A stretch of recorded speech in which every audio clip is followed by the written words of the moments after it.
Converso agora com o Dr. Abrão, juiz eleitoral da Zona 141 de Taubaté. Dr. Abrão, como foi o andamento hoje, desde a abertura das urnas até agora, no momento em que elas chegam aqui para totalização? Sim, correu normalmente. A votação iniciou no horário certo e também já estão encerradas praticamente todas as votações nas escolas. Há apenas 2 escolas ainda com algum remanescente de eleitores para efetuar a votação. E não houve nenhuma intercorrência que fosse digna de registro e correu tudo bem. A gente viu que os representantes dos partidos estavam bastante engajados, né, na grande festa democrática que é as eleições. Isso de fato, né, ocorreu em todas as sessões? Sim, a população e os correligionários, os envolvidos diretamente também no processo eleitoral, participaram de maneira muito civilizada, aqui em Taubaté e, pelo que estou sabendo, em todo o estado de São Paulo. E, então tudo correu muito bem, as pessoas exerceram seu direito de voto com plena liberdade e toda segurança. Bom, agora é a parte de finalização, né, do trabalho de um dia inteiro e que foi planejado por muito tempo, né? Agora, depois que as urnas chegam aqui, qual é o procedimento, doutor? Então, as urnas estão chegando, já de algumas escolas e alguns locais de votação já estão chegando as urnas.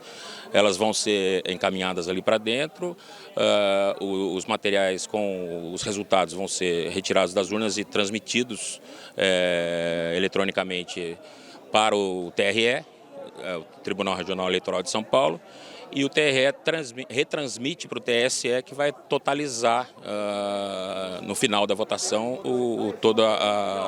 todos os dados arrecadados aqui. Nós vimos, né, que chegou aqui uma urna que estava no CDP, né? Em que condições o recluso pode exercer o direito de voto?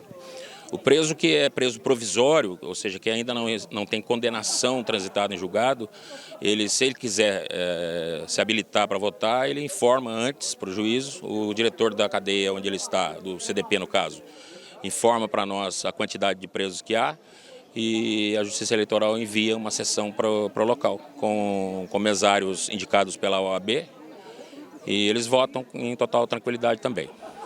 Muito bom. Bom, em havendo segundo turno, né, mesmo que seja para determinadas funções ou não, muito provavelmente o Estado de São Paulo tenha segundo turno para governador, mesmo sendo uma eleição menor, né, o procedimento é o mesmo, a demanda é a mesma? Sim, o procedimento é o mesmo, com a utilização da biometria.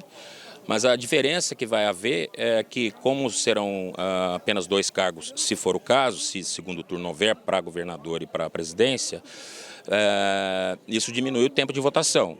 E hoje o que causou um pouco de atraso, um pouco de filas nas escolas, um atraso um pouco maior, foi justamente a utilização da biometria, que ela ainda não está muito bem calibrada, digamos assim, e como eram 5 cargos em disputa, a demora no voto foi um pouco maior para cada eleitor, e isso gerou uma certa aglomeração em algumas escolas, em algumas sessões apenas, não em todas, mas em algumas. Então, para o segundo turno, se houver, sendo 2 cargos apenas, ou 1, enfim, a previsão é de que o tempo seja menor, né? Então, por exemplo, essas acumulações ou essas filas maiores não ocorram novamente. Uma inovação bem bacana, falando ainda de biometria, foi a parceria, né, que a Justiça Eleitoral fez com órgãos como o Detran, como o Poupa Tempo, para poder absorver o catálogo biométrico de quem não foi, né, registrar a biometria nos cartórios, né? E o senhor falou, né, que ainda está demorando um pouquinho, tal, mas são coisas fáceis de serem sanadas para as próximas eleições, não? Sim, isso vai ser melhor apurado, vai ser mais aprimorado, mas realmente essa colaboração da coleta de dados de outras instituições pela Justiça Eleitoral ajudou muito, porque desafogou, de certa forma, o acesso ou afluxo de pessoas, de eleitores aqui nos cartórios, né? E Por exemplo, aquele que tem a biometria já registrada no Detran, pôde aproveitar isso, então muita gente aproveitou assim. Mas, de qualquer forma, como é uma tecnologia nova ou uma técnica nova usada na eleição para a habilitação do voto, ainda precisa de algum aprimoramento, mas isso vai ser providenciado pelo TRE e pelo TSE.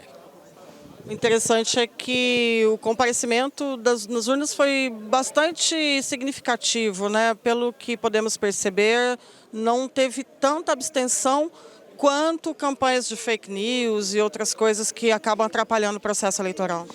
Sim, nós ainda não temos esses dados, porque ainda estamos totalizando, mas como eu fiz visitas às escolas, aos locais de votação e perguntando, sentindo ali, fazendo uma análise assim empírica da situação com os mesários, com os presidentes de mesa, os funcionários, todos eles foram unânimes em afirmar que nessa eleição havia mais presença, mais comparecimento do que, por exemplo, nas eleições municipais de 2020.